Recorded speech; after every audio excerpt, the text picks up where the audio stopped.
Donc repartir à l'antenne, prendre notre première invitée politique. Nadia Naman, donc en direct. Bonjour Nadia. Bonjour aux auditrices et auditeurs de FIM FM que je suis très ravie de retrouver. Bienvenue dans cette émission Mirador. Garay Girassi. Oui, nous commençons par cette question. Est-ce que, tout d'abord, l'État est-il moins personnalisé aujourd'hui ? Au regard des engagements du président de la transition le 5 septembre dernier, donc qui a dénoncé les erreurs du passé, et parmi ces erreurs, il dénonçait la personnalisation de l'État. Bah, écoutez, moi je pense que puisqu'il s'agit de se poser la question de savoir où en sommes-nous par rapport aux engagements du CNRD, pour faire le bilan de la junte guinéenne, c'est très simple. C'est une question de méthodologie. On va partir des engagements pris, comme vous le disiez, éviter les erreurs du passé et de leur réalisation. Donc aujourd'hui, quel est le constat que le Guinéen fait? C'est celui d'un contraste saisissant, d'une contradiction flagrante entre les discours passés et les actions présentes. Donc si l'on s'intéresse au discours du colonel Doumbouya qui nous parlait d'améliorer la situation sociopolitique du pays, le dysfonctionnement des institutions républicaines, le piétinement des droits des citoyens, l'instrumentalisation de la justice, eh bien on ne peut pas dire que l'État est dépersonnalisé. Bien au contraire, on assiste sous le magistère du CNRD à une hyper-présidentialisation du régime. Une hyper-présidentialisation du régime. Ah oui, tout à fait, une hyper-présidentialisation. Et je m'explique, mes chers. Oui. Cette hyper-présidentialisation réduit au statut d'assujetti le gouvernement, le CNT et les organes judiciaires. Et comment se manifeste-t-elle? Par une concentration des pouvoirs exécutifs, législatifs et judiciaires dans les mains du CNRD. Les militaires décident de tout seuls, sans concertation aucune, si bien vous l'aurez remarqué que leurs plus fidèles soutiens se mettent même à dénoncer la gestion autoritaire et unilatérale de la transition, de même que le manque de visibilité. Donc je pense que pour les auditrices et auditeurs qui nous écoutent, si je prends les 84 articles qui sont constitutifs de la charte de la transition unilatéralement adoptée et imposée au peuple de Guinée, je peux vous apporter l'assurance de trouver des violations et des contradictions à chaque article. Déjà, sur le fond et la forme, si vous permettez. Allez-y. En ce qui concerne la forme, vous savez que l'élaboration unilatérale de la charte de la transition, comment s'est-elle déroulée? Puisqu'il s'agit de passer au scanner cette gouvernance et de faire un peu l'autopsie de cette gouvernance CNRD, vous savez que la junte avait lancé des concertations du 14 au 23 septembre 2021. Elle a fixé comme date limite de réception des propositions le 25 septembre 2021. Et la junte guinéenne nous sort une charte datée du 27 septembre 2021. Et au préambule de la charte, elle nous dit avoir pris acte des différentes propositions et recommandations des composants des forces vives de la nation. Mais elle a un incroyable talent, parce que je ne vois pas comment en 48 heures, on peut avoir pris en compte la totalité des recommandations là. Et comme je vous le disais, bien qu'il soit fastidieux de passer en revue les 84 articles, j'aimerais que l'on s'arrête sur une violation, mais qui choque l'opinion. C'est celle de l'article 8. C'est aucune situation d'exception ne saurait justifier la violation des droits de l'homme, mais c'est tout le contraire auquel on a eu droit. Et que dire de l'article 77 qui dit que la durée de la transition est fixée dans commun accord avec les forces vives de la nation et le CNRD. Et j'en passe, et des meilleurs. On a cette désignation autoritaire des membres du CNT, le transfert au MATD de la responsabilité des membres du Conseil. Écoutez, je pense qu'on aura besoin de 3 émissions pour passer au scanner complet les multiples atteintes portées à la charte. Que dire de la réquisition illégale de l'armée par le MATD, que dire de la non-déclaration des biens du président? Vous parlez du Premier ministre Gomou. J'espère avoir le loisir aussi de donner l'avis d'une partie de l'opposition sur ce qui s'est déroulé. C'est affligeant. Mais voilà, je peux passer en revue moult violations, mais je vous laisse poursuivre sur d'autres questions et je suis très heureuse, comme je l'ai dit au départ, de retrouver vos auditeurs. Nadia Naman de l'UFDG sur nos antennes. Emmanuel Milimono, on va progresser avec vous. Pour continuer dans la même lancée, Madame Naman, il y a également dans sa profession de foi, le CNRD avait parlé de la dépolitisation de l'administration. Est-ce qu'aujourd'hui, avec le recul, 2 ans après, quand vous regardez la situation actuelle, vous avez l'impression que cette profession de foi aussi a été réalisée ou pas? Non, cette profession de foi a été complètement violée quand on prend, parce que quand on parle de dépolitisation de l'administration et de neutralité, c'est déjà l'administration est soumise à l'état de droit, aux règles de droit. Et votre question m'amène à parler de justice. Vous savez que le CNRD est la justice elle-même. Le CNRD définit le droit selon ses intérêts et ses humeurs. Et ce n'est pas moi qui le dis. Mais mes chers, c'est l'Association des magistrats de Guinée. Il faut revenir à cette excellente prise de parole devant le CNT le 31 mai dernier, où l'AMG a parlé de théâtralisation, de désacralisation, de banalisation, d'infantilisation de la justice. Donc tout ceci, c'était des termes utilisés pour décrire l'état préoccupant de nos cours et tribunaux. Donc l'engagement pris par le colonel de mettre fin à l'instrumentalisation de la justice étant leur. C'est une chimère parce que l'instrumentalisation de la justice pour servir l'agenda du CNRD a été la norme. Rappelez-vous, messieurs, qu'il s'agisse du limogeage des deux anciens ministres de la Justice, Madame Fatoumata Yarissouma, Monsieur Maître Alain Moriba Koné, des opérations montées sur la récupération des biens de l'État. Comment? Et Yaya Sow, ministre des Travaux publics, entre-temps aussi. Oui, merci de le rappeler. Puisque là, je suis essentiellement sur le plan de la justice. Merci tout de même de ce rappel. Les opérations montées sur la récupération des biens de l'État, la mise en cause du principe de la présomption d'innocence et le bâillonnement des voix contradictoires au CNRD, l'intimidation, le harcèlement judiciaire des principaux responsables politiques. Et plus grave, messieurs, plus grave, c'est le droit à la vie. C'est la répression des manifestants pro-démocratie, alors qu'on avait projeté de faire l'amour à la Guinée. Mais c'est tout à fait inconcevable de voir à quel point les droits et libertés des citoyens ont été piétinés. On va continuer. Moi, je suis même pas là aujourd'hui pour vous parler, pour vous parler de la démolition du domicile du président Cellou Dalein Diallo. Que dire des citoyens lambda qui sont expulsés de leur domicile, spoliés de leurs biens, privés de leurs droits élémentaires malgré la trêve hivernale. Ça s'est passé malgré que Charles Wright ait rappelé ce principe de trêve hivernale.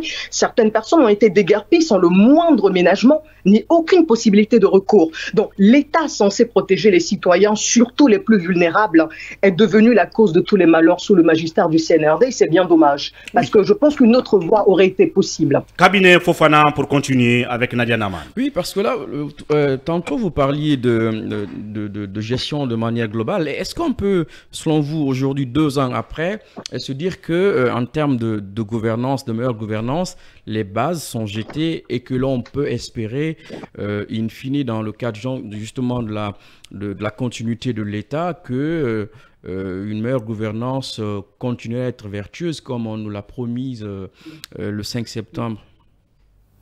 C'est une très bonne question, Monsieur Cabinet. Vous savez, votre question, et si encore vous le permettez, parce que je sens que l'agenda est contraint, il y a plusieurs acteurs qui sont appelés à intervenir. Absolument. Mais j'aimerais vous répondre par ceci, en vous parlant des finances publiques, parce que j'ai consulté le rapport d'exécution du budget du premier trimestre 2023, qui est disponible sur le site internet du ministère du Budget, ce qui est formidable. Bien. Donc, pour parler de gouvernance économique, je vous propose les finances publiques, les infrastructures, c'est important, parce que les esprits CNRD en font leur fonds de commerce. C'est fondamental de revenir aux infrastructures, de parler des finances publiques et pourquoi pas un petit mot sur les mines encore sous réserve de la disponibilité qui sera possible. Alors en ce qui concerne la gouvernance économique, j'aimerais attirer votre attention sur un point. C'est la baisse des recettes que l'on constate. On constate, et toujours, je vous cite, mes sources, elles sont de 2 ordres. C'est la LFI, la loi de finances initiale de 2023, et le rapport d'exécution du budget du premier trimestre 2023 que vous irez consulter sur le site ou que vos auditeurs et auditrices pourraient consulter en même temps que je parle. Il y a une baisse des recettes. On observe une baisse des recettes de moins 5% et une forte augmentation des dépenses, plus de 15% par rapport à la même période de 2022, qui nous fait passer, écoutez-moi, de 2627 milliards au premier trimestre 2022 à 3016 milliards de francs guinéens au premier trimestre 2023. Soit on a une augmentation de 389 milliards de francs guinéens. C'est extraordinaire au royaume de la refondation. Au royaume de la refondation, la situation des comptes publics est préoccupante. Et pourquoi? Parce que le rapport est exhaustif. C'est en raison notamment, si vous voulez, des dépenses, de l'augmentation des dépenses de fonctionnement portant sur les salaires, biens, services et subventions. Et celles-ci partent en roue libre, elles dérapent. Et 2 questions très simples pour les auditeurs qui nous écoutent. Qu'est-ce qui peut expliquer dans ce rapport le poids prépondérant des salaires et traitements des militaires sur les dépenses totales du personnel de l'État. Et qu'est-ce qui explique l'augmentation faramineuse des dépenses de biens et de services en forte hausse, notamment les dépenses de carburant de téléphonie?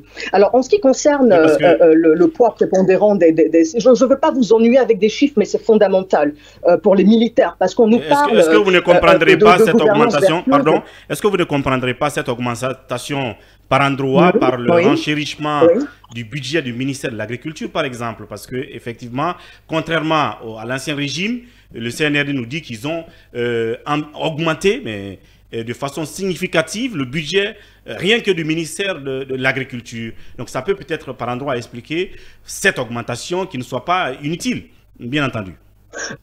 Je ne le pense pas, monsieur, je vais vous expliquer pourquoi. En une minute, avant qu'on ne vous reprenne après la pause. Oui, en une minute. Oui, bien entendu. Bien entendu. Sur un total de dépenses de personnel, quand on prend les dépenses de personnel qui reviennent à 1643 milliards de francs guinéens sur le premier trimestre 2023, ce qui est d'ailleurs en augmentation de 119 milliards par rapport au premier trimestre 2022, la part des salaires et avantages du personnel militaire représente à elle seule la moitié, soit un total de 819 milliards de francs guinéens.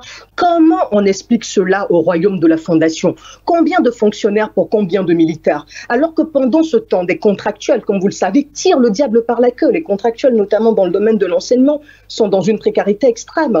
Donc, ils doivent nous l'expliquer. Et de même qu'au nom de la refondation, au nom de cette gouvernance vertueuse à laquelle appelle le CNRD et de cette moralisation de la vie publique, on est en droit de demander des explications au gouvernement sur l'augmentation des dépenses de carburant, d'Internet, les dépenses diverses, et même demander à ce qu'on les audite. Donc on pourra y revenir, si vous voulez, sur les infrastructures notamment, et bien d'autres questions. Je suis à votre disposition ce matin. Bien d'autres axes liés donc aux promesses données par Mamadi Doumbouya, donc le 5 septembre 2021, qui cumule donc 2 ans au pouvoir. Nadia Naman qui dresse un réquisitoire qu'on peut dire qualifié d'implacable au régime. Vous restez à l'écoute, on vous reprend après la pause, bien entendu, pour continuer Mirador. Merci de nous retrouver dans cette troisième partie de Mirador. Nous y sommes jusqu'à 12h, jusqu'à midi, mais confirme le directeur de la radio Talibé Bari et bien entendu le directeur des programmes Zakaria Kamara qui rentre d'Abidjan. Alors, on va continuer vite fait le temps d'avoir Nadia Naman, elle est en direct, donc sans transition. On reviendra sur vos messages tout à l'heure. Nadia, bienvenue une fois encore. Merci et merci aux auditrices et auditeurs qui nous écoutent. Voilà, merci beaucoup. On continue, Talibé Bari. J'étais en train de vous prononcer sur l'état de la gouvernance qui a été prôné sur fond de lutte contre la corruption et la gabésie. Est-ce qu'aujourd'hui, de votre point de vue, la lutte contre la corruption et la dilapidation des fonds publics est vraiment érigée en programme de gouvernance? La réponse est sans surprise négative, Monsieur Talibé. Et vous savez, je ne vous apprends rien en vous disant que quand on parle de gouvernance, on parle d'exemplarité. Et il y a un fait qui semble être occulté lorsque l'on parle de lutte contre la corruption au royaume de la refondation, n'est-ce pas? Ce sont uniquement les civils qui sont inquiétés. Les militaires ne le sont jamais, comme s'ils étaient des parangons de vertu, qu'on nous l'explique. Et je reviens aussi sur ce devoir d'exemplarité, si vous le permettez toujours, sur l'importance de la déclaration des biens en termes de redevabilité et de reddition des comptes. Vous savez qu'ici, on en a beau arguer de l'absence de base juridique, hein, c'était l'argument, le pauvre argument scandé par les autorités de la transition, mais indépendamment de l'obligation légale existante en la matière, le bon sens commanderait, surtout pour des gens qui sont venus faire de la refondation et qui ont mis en prison les anciens gouvernants pour corruption et détournement de biens, de s'y atteler. Donc il ne peut pas y avoir de moralisation de la vie publique sans devoir d'exemplarité. Et je ne sais pas si je peux dire un mot sur le Premier ministre Gomu, toujours au royaume de la refondation. Allez-y. Je vous ai écouté merci beaucoup, je vous ai écouté religieusement ce matin et je pense que le Premier ministre nous a donné un contre-exemple parfait en matière de moralisation de la vie publique. C'est d'ailleurs pour ça que ça a provoqué une onde de choc terrible dans l'opinion, un peu importe la séance de rattrapage laborieuse que j'ai suivie ce matin. Des questions s'imposent. Est-ce que la rénovation de son logement pour en faire une demeure digne d'un PM est une dépense prioritaire de l'État ? qu'on nous le dise. Plus de 6 milliards de francs pour faire plaisir au Premier ministre, alors que le budget pour la sortie de la transition est loin d'être bouclé. Où sont-elles les priorités du gouvernement? Et que dire en plus du ministre de l'économie et des finances qui donne son quitus pour l'exécution d'une telle dépense, alors que des dépenses urgentes et prioritaires dans d'autres secteurs existent, d'autres secteurs qui sont en souffrance. Donc là, moi, je pense qu'il y a quelque chose, je termine là-dessus, de moralement profondément affligeant dans la mobilisation d'un tel montant, alors qu'au même moment, on demande aux Guinéens de se serrer la ceinture au point qu'il n'y a même plus de trou dans la ceinture. Ce montant de 6 milliards 107 millions, combiné au coût de la montre de Doumbouya, aurait permis de financer l'achat de fournitures scolaires pour les élèves de Conakry à l'aube de cette rentrée scolaire. Bien. Donc il faut qu'on soit un minimum sérieux. Et sur les infrastructures, je peux m'arrêter là, lancer tel un TGV, mais aussi, puisque ces infrastructures semblent être le fonds de commerce. Moi, j'aimerais. Oui, mais est-ce que vous êtes tout de même, satisfaite, oui, je veux dire, de quelques infrastructures routières qui sont faites ci et là, tout de même, Je vais vous dire une chose. Oui. Je vais vous dire une chose. Un point de vue objectif là-dessus. Oui. Oui, du point de vue objectif, parce que si vous voulez, moi j'essaie quand même d'avoir une approche facts and figures, chiffres et faits. C'est important pour ne pas insulter l'intelligence des auditeurs, parce qu'à un moment donné, il ne s'agit pas que de donner nos opinions. Nos opinions doivent être construites à partir de faits et de chiffres aussi. Alors j'aimerais m'adresser aux esprits CNRD, en toute fraternité ou en toute sororité, et aux autres promoteurs de branding machin bidule, pour leur dire d'être sérieux un court instant. Nous sommes tous des Guinéens. Nous aimons tous et chérissons ce pays de la même manière. À qui ça déplaît de voir des infrastructures sortir de terre? Personne. Si tout le monde est unanime que la Guinée a plus que besoin d'investissements importants, notamment dans les infrastructures, mais à quel prix? À quel prix cela se fait-il? Pour quel marché de gré à gré? Pour quelle dette surtout? C'est-à-dire que cette gestion-là dont on parle, la gestion du CNRD, risque de laisser une grosse ardoise de dette intérieure au président qui sera élu, et cela constituera un frein, parce que le gouvernement, qu'est-ce qu'il fait? Il engage des travaux à tout va, sans avoir les ressources nécessaires, et étant entendu que les ressources internes ne suffisent pas, et le contexte politique, la difficulté de mobiliser les fonds importants à l'extérieur, vous savez ce qui se passe à l'extérieur, guerre à l'Ukraine et j'en passe, la conséquence sera de lancer des chantiers sur la base de marchés de gré à gré surfacturés qui ne pourra pas payer, et résultat des courses, le lourd passif sera laissé au gouvernement suivant. C'est aussi ça la réalité de ces chantiers. Et j'aimerais, si vous me permettez toujours, parce que j'estime que c'est fondamental, il y a tout un narratif, tout un récit, toute une storytelling qui a été construit autour de cette transition-là, qui est basée sur la confusion. Et ça, il faut le mettre quand même au crédit du CNRD, ils sont très forts. C'est-à-dire que la confusion qu'ils entretiennent savamment depuis leur prise de pouvoir en transition et mandat. De sorte qu'ils se sont employés de manière subliminale à présenter aux Guinéens un bilan de développement en place d'un bilan de transition. Il faut revoir les priorités de la transition. Veut-on faire du développement sans les moyens ? Ou veut-on se concentrer sur la vocation première d'une transition? Et j'aimerais aussi que l'on se pose la question de savoir, vous êtes interrogé, j'en suis certaine, pour des avis, des esprits avisés comme les vôtres, au royaume de la Fondation, que cache au fond cette ambition démesurée en investissement? Je vais vous dire une chose. L'ambition, selon eux, c'est de mettre les bases d'un développement que d'autres régimes vont poursuivre. Éventuellement, votre régime, si c'est vous qui remportez l'élection à venir. On va continuer logiquement sur l'aspect politique avec, bien entendu, Ibrahim Alain Konsouma qui a des questions. Oui, l'agenda politique de la transition, moi je m'y intéresse en posant cette question, madame. À qui pourrait incomber la responsabilité de l'impossible mise en place d'un véritable cadre de dialogue? C'est une très bonne question, Monsieur Souma. Alors déjà, j'aimerais que l'on se pose une question toute simple. Enfin, que l'on fasse un rappel qui me semble opportun. Qu'est-ce qu'un dialogue? Un dialogue n'est pas une réunion de masse, un séminaire ou une conférence. C'est pour ça qu'il est fondamental de définir un schéma, un cadre de dialogue qui puisse être mis en place afin de permettre aux différents protagonistes, aux différents acteurs de la vie politique de discuter d'égal à égal, face à face et surtout de trouver un accord sur les points conflictuels. En 2 ans au pouvoir du CNRD, on s'est heurté à un refus catégorique de leur part d'organiser un dialogue politique crédible qui puisse conduire au retour à l'ordre constitutionnel. Vous savez, ils sont passés d'une proposition dans le cadre de concertation à une proposition de dialogue interguinéen qui a pris la forme d'une validation de chronogramme de transition imposée par le CNRD. Et je vais vous faire sourire, mes chers, on dénomme dialogue inclusif un simple atelier de validation des décisions du CNRD. Et surtout, ce qui est très... Enfin, on devrait en pleurer plutôt qu'en rire. On recourt au terme inclusif là où une simple minorité se retrouve pour s'accorder que ses membres étaient déjà d'accord avant même de se réunir. Mais soyons sérieux. La JET, elle a vraiment un incroyable talent et je pense que s'il existait un Nobel de manœuvre dilatoire, elle aurait remporté haut la main. Donc, il n'y a pas de projet de constitution. Aujourd'hui, qu'en est-il? Il n'existe pas de projet de constitution. Pas de code électoral, pas d'organe de gestion des élections, ni d'opérateur technique, ni de fichier électoral. Donc la junte est préoccupée à lancer, inaugurer des chantiers ci et là, plutôt que elle est plus occupée, à inaugurer ces chantiers et à sévir contre les acteurs qui dénoncent sa gestion unilatérale de la transition, plutôt qu'à préparer les élections.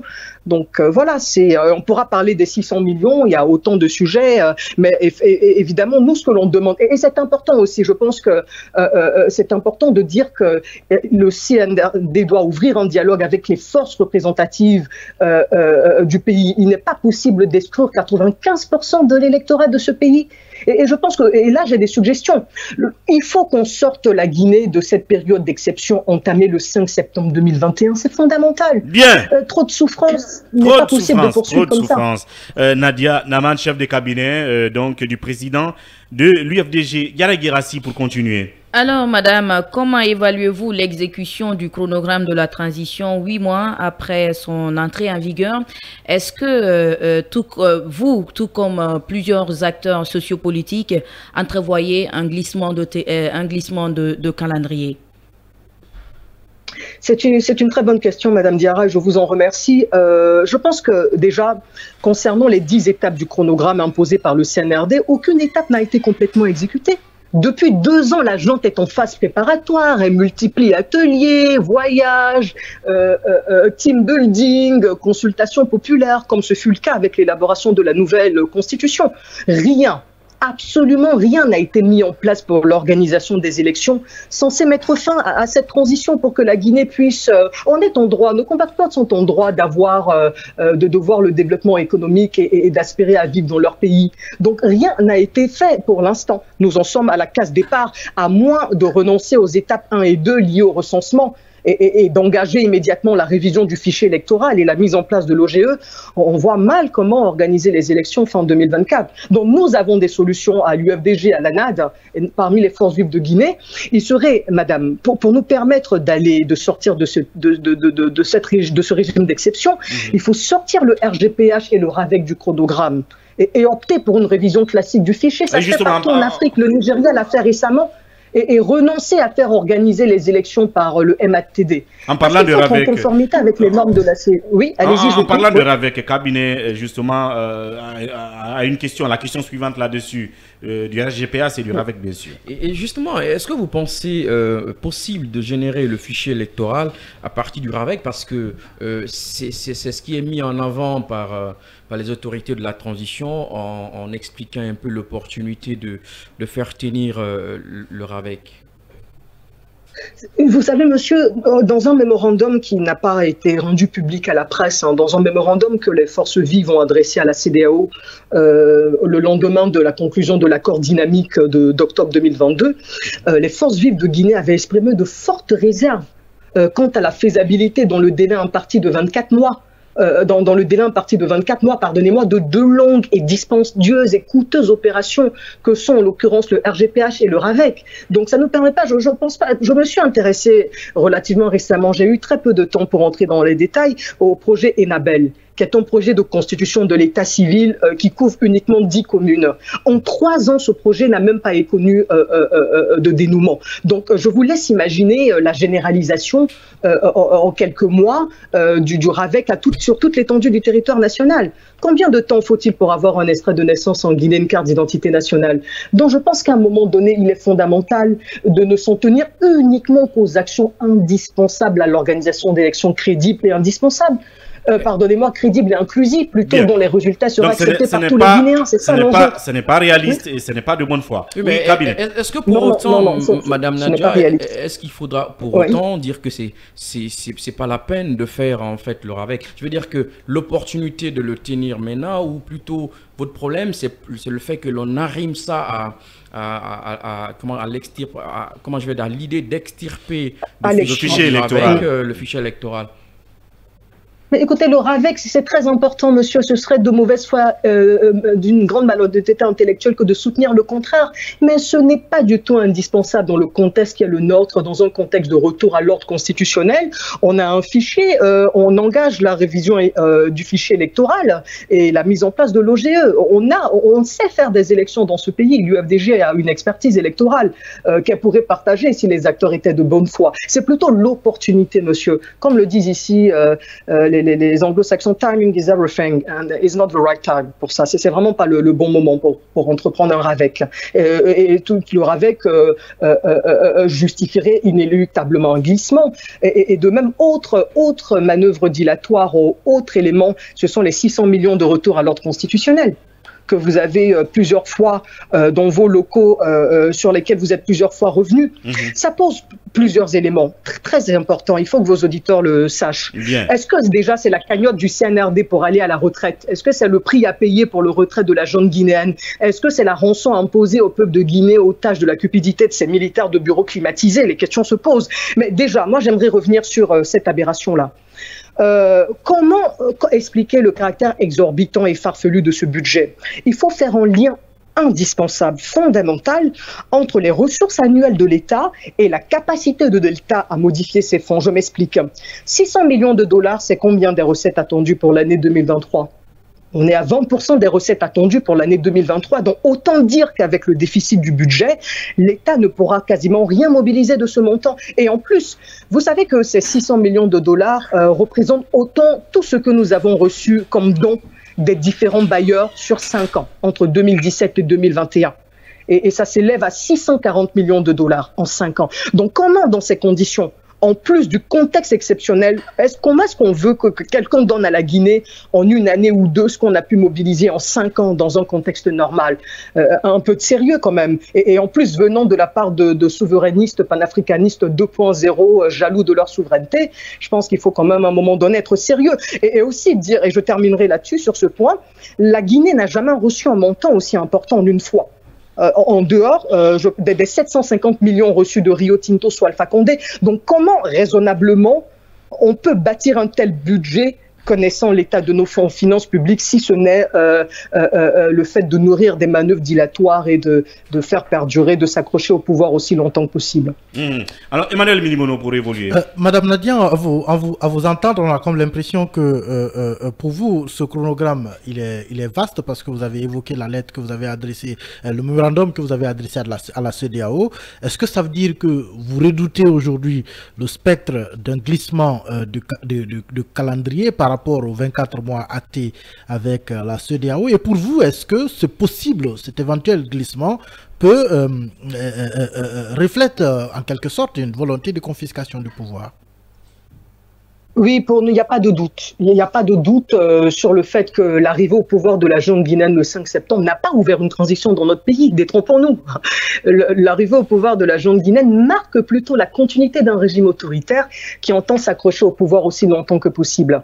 La solution de sortie de crise, monsieur Emmanuel, que l'on propose, il faut sortir le RGPH et le RAVEC du chronogramme et opter pour une révision classique du fichier. C'est important. On renonce à faire organiser les élections par le MATD parce que c'est bien beau de dire dans le préambule d'une charte qui nous a été imposée que la Guinée réaffirme son attachement aux valeurs de la charte de la charte africaine et de tous ces textes-là et ne pas les respecter. Donc il faut agir en conformité avec les normes de la CEDEAO de l'Union africaine et exiger un organe de gestion des élections consensuelles et indépendant. Ce n'est pas au MATD d'organiser les élections. Et recruter un opérateur technique spécialiste de la biométrie pour aider cette CENI dans la révision du fichier, demander au PTF. Parce que, monsieur Emmanuel, pourquoi les partenaires techniques et financiers sont aussi frileux à mettre la main dans la poche? Et ils voient que ce qui se passe n'est pas sérieux. Bien. Ce qui se passe n'est pas sérieux. Comment est-ce qu'ils mettront la main à la poche s'ils ne voient aucune volonté et qu'on assiste à des manœuvres dilatoires s'il là? On va aller assez vite, Talibé Bari. Alors, autre question qui a alimenté justement le brasier en tout cas des commentaires tant chez les acteurs de la société civile que ceux de la classe politique, c'est la nomination annoncée des conseils de quartier et de district par les gouverneurs de région. Madame Nadia. Écoutez, monsieur, je pense que vous l'avez dit, monsieur Cabinet Fofana, je l'ai lu sur RFI, il a très bien expliqué dans quelle mesure cette décision de nomination des membres des conseils de quartier par les gouverneurs de région violait le code électoral et le code des collectivités locales. C'est une atteinte grave à la démocratie locale et notamment au principe de libre administration de ces collectivités locales-là. Et ce qui est aberrant, je m'adresse aux juristes sur votre plateau, c'est que cette décision intervient par décret. Un décret qui, dans la hiérarchie des normes, ne peut pas modifier une loi, de surcroît, une loi organique. Quand je vous dis que cette gente a un incroyable talent, croyez-moi, c'est bien le cas, quoi.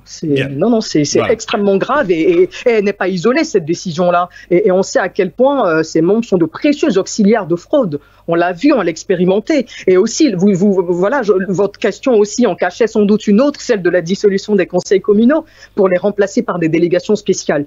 À l'expiration du mandat des élus locaux, messieurs, madame, ceux-ci restent en fonction jusqu'à l'organisation de la prochaine élection. Aucun texte ne dit qu'il faut remplacer les élus locaux par une délégation spéciale après l'expiration de leur mandat. Je vous l'ai dit, on a 84 articles dans la charte de la transition. Si le temps nous le permettait, on se serait arrêté sur chaque article, mais bon, je comprends les contraintes qui sont les vôtres aussi. Voilà.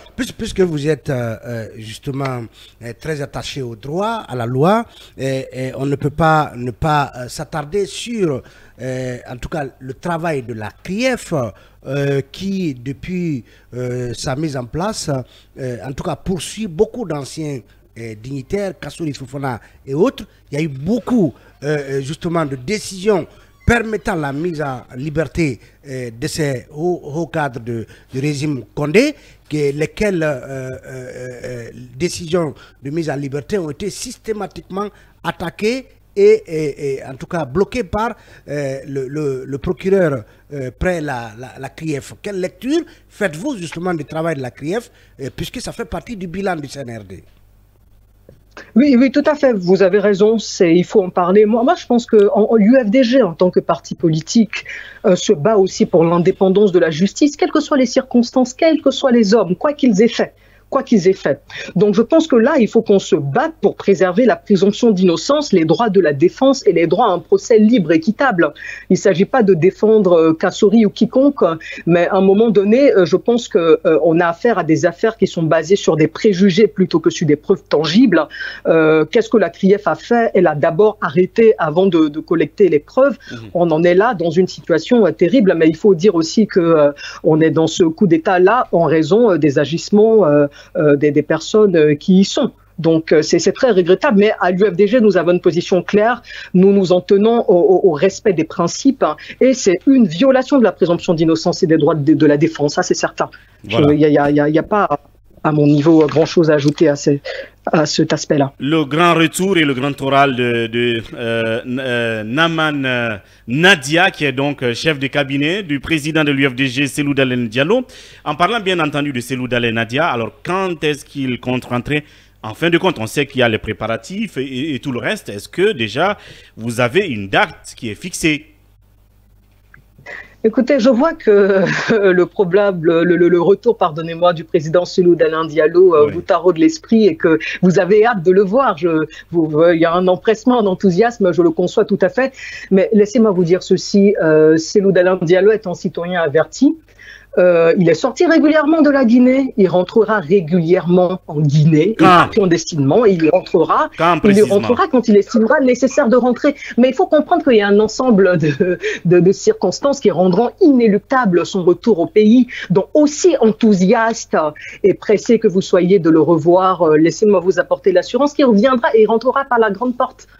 Ayez-en l'assurance, et en attendant, le parti est à pied d'œuvre, mobilisé dans les différents comités de base, dans les sections, dans les fédérations. On sensibilise, on se prépare pour les prochaines échéances électorales et on travaille. L'UFDG est au travail, contrairement à ce que certains semblent penser. Bien, oui, madame, par rapport au retour de Cellou Dalein Diallo, on est bien d'accord qu'il va finir par rentrer, mais la question est de savoir quand est-ce qu'il va se résoudre à rentrer. Est-ce que ce sera après la fin de la transition ou ce sera avant? Je suis désolée de vous recevoir, madame. Je ne changerai pas dans l'iota de ce qui a été dit. Il rentrera et le calendrier vous sera communiqué. FIM FM étant un média et en droit de citer à Conakry, vous serez parmi les premiers à notre informer. Bien. Je vous en apporte l'assurance. Elle est assez prudente là-dessus. Ça, il faut le comprendre. Oui, Ibrahim Alain Konsouma, avant-dernière question. Oui, madame Nadia, en parlant de l'UFDG, nous savons que ces derniers temps, l'atome n'est pas crochu entre le parti et Ousmane Gawal, qui dit des choses du parti, qui estime que les dirigeants actuels de l'UFDG ne sont pas légitimes à cause de la tenue du congrès et tout ce que vous savez. Il est même candidat à challenger contre Cellou Dalein Diallo. Comment, personnellement, vous analysez toute cette situation autour de Cellou Dalein Diallo? Et le parti, désormais, est résolu aussi à répondre au coup contre tout ce que dit le ministre Ousmane Gawal. Monsieur Souma, je vous remercie pour cette question. Je pense que c'est une insulte aux Guinéens que de revenir sempiternellement sur un individu d'un tel acabit. Mais bon, puisque vous insistez, en 30 secondes, très rapidement. Ce monsieur relève du passé pour nous. Sa page est définitivement tournée à l'UFDG. On a des choses bien plus importantes à faire que de répondre à quelqu'un qui a été exclu de notre formation politique en toute régularité et pas à l'organe compétent. Cela dit, laissez-moi partager avec vous ce qui me chagrine pour mon pays. Ce qui est gênant et ce qui est éminemment fâcheux, c'est le fait pour un ministre de la République, porte-parole qui plus est, d'utiliser sa tribune de porte-parole dans le gouvernement, censé se tenir à équidistance de tous les partis politiques et pour attaquer la principale formation du pays. Ce qui est anormal, monsieur Souma, c'est qu'un gouvernement de transition qui n'est candidat à rien du tout, laisse celui qui porte sa parole passer tout son temps à dénigrer la principale formation politique du pays, mais c'est quand même aberrant. Et permettez-moi, l'élan de générosité que l'on découvre soudainement à ce monsieur interpelle à plus d'un titre. C'est très très révélateur au fond du système de gouvernement du CNRD, fondé sur la gabégie, le favoritisme, la distribution illégale de fonds publics. Où sont les réalisations d'Ousmane Gawal? Utiliser les biens publics pour sa promotion personnelle, utiliser les fonds de l'État pour faire sa propre campagne. Ça reste pénalement répréhensible. Bien. Et je vous fais la promesse qu'il aura à rendre compte dans un avenir proche de tout ceci. Il fait partie donc du passé de l'UFDG. Alors avec le recul et tout le tableau que vous venez assez sombre de la gouvernance CNRD, sachant que vous avez quand même adoubé le coup d'État. Et quand on fait une étude comparative de la situation au Gabon, on a l'opposant censé avoir gagné les élections, Albert Ondo Oussa aujourd'hui, qui malgré que l'armée les a débarrassés d'Ali Bongo, réclame sa victoire. Et c'était pratiquement la même chose pour vous en 2020. Est-ce que vous regrettez ne pas avoir tout simplement, après le coup d'État du 5 septembre 2021, continué à réclamer votre victoire, comme Cellou l'avait fait un peu plus tôt en se disant être élu, que d'avoir adoubé ce coup d'État du 5? Rien de rien, nous ne regrettons rien, monsieur, comme disent les paroles de la chanson que vous connaissez, à adoubé. J'aimerais revenir sur le terme adoubé. Rappelez-vous de cette formule de Cellou Dalein Diallo. Je fais confiance à Mamadi Doumbouya jusqu'à preuve du contraire. Jusqu'à preuve du contraire, jusqu'à preuve du contraire. Mais s'il fallait se réjouir encore et le refaire, on se serait réjoui. Qu'est-ce qu'on a célébré? On a célébré la fin d'une période néfaste pour la démocratie. Et on a célébré le fait de l'avènement d'un régime qui voulait tourner le dos aux erreurs du passé. qui voulait tuer l'ethnie, qui voulait faire la mort à la Guinée, entre autres, qui voulait réconcilier les Guinéens. On n'a même pas eu le temps de parler de ces assises qui sont un échec. Peut-être vous aurez l'opportunité de m'inviter pour en parler. Bien. Donc là, effectivement, c'est un fiasco. Mais j'aimerais, parce qu'il faut à un moment donné, j'ai fait l'autonomie, mais il faut parler des perspectives aussi. Il faut parler de ce que l'on souhaite pour cette transition, si vous permettez de terminer par cette note-là. Vous savez que Cellou Dalein Diallo n'est pas un homme mu par l'animosité. Malgré la dénonciation de toutes les dérives qui assombrissent la transition, il n'en veut pas à la personne de Mamadi Doumbouya. C'est pas ce qui l'intéresse, c'est la gestion. L'alerte que nous lançons, que le président Cellou Dalein Diallo lance à Mamadi Doumbouya, c'est de retrouver le sens perdu de la transition, celui du retour à l'ordre constitutionnel.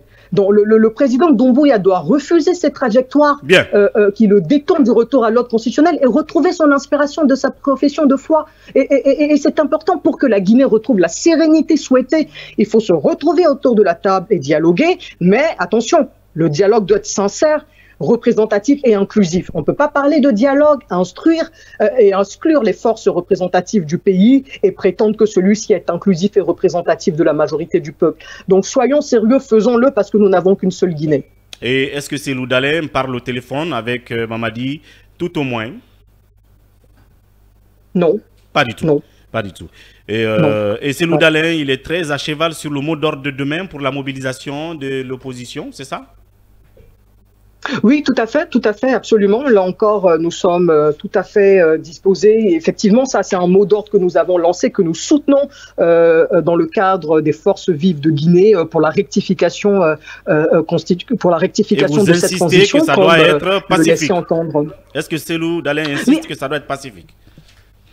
Mais c'est une lapalissade, que de le dire. Enfin, ce sont des manifestations pacifiques et républicaines et citoyennes auxquelles nous en appelons. Et peut-être que vous me permettrez de dire un mot sur les manifestations. Je pense qu'à un moment donné, il faut se poser la bonne réponse, il faut se poser la bonne question. On passe toujours à côté de l'essentiel quand il est question des manifestations. Quelles sont les causes des manifestations ? Est-ce qu'elles sont évitables? À un moment donné, est-ce qu'on a besoin d'avoir des manifestations violentes dans notre pays? Voilà, il y a autant de questions comme ça auxquelles les réponses sont pourtant simples. Parce que la violence observée pendant ces manifestations-là résulte des violations de la loi par les dépositaires de l'autorité de l'État, ceux-mêmes qui sont censés encadrer ces manifestations. Donc ça aussi, il faut le marteler. Nadia Naman. Toute dernière question alors. Madame, je reviens toujours par rapport au cadre de dialogue. Que faut-il aujourd'hui pour que l'UFDG et les forces vives de Guinée apportent au moins quelque chose à ce cadre de dialogue que la Guinée aussi a besoin? Oui, c'est une très bonne question, monsieur, parce que nous avons toujours été ouverts au dialogue et nous le souhaitons. Par contre, pas à n'importe quelle condition. À un moment donné, ce que l'on veut, c'est que que le seul moyen de sortir la Guinée, je l'avais dit, c'est qu'on veut aller à un dialogue, mais il faut que ce dialogue-là se fasse en présence des forces représentatives. Sous la présidence de la CEDEAO, avec nos partenaires traditionnels du G5, qui ont toujours travaillé et accompagné la Guinée par des missions d'observation électorale, par une assistance et tout. Donc, on demande, parce que il faut un cadre juridique et réglementaire pour l'organisation des élections et il faut réunir les conditions matérielles. Et pour cela, la recette, elle est là, elle est simple, elle est applicable pour peu que nos interlocuteurs en fassent preuve de bonne foi. Voilà, Nadia Naman, la très loquace et bouillante, chef de cabinet de Cellou Dalein Diallo, ce n'était que, si vous voulez, le coup d'envoi de sa prise ou reprise de parole sur la place publique. À d'autres occasions, nous vous aurons dans nos différentes émissions pour analyser l'actualité sociopolitique. Merci Nadia. Je l'espère vivement. Merci aux auditeurs qui nous ont écoutés. Merci infiniment à vous aussi, messieurs les journalistes, madame aussi. Merci beaucoup.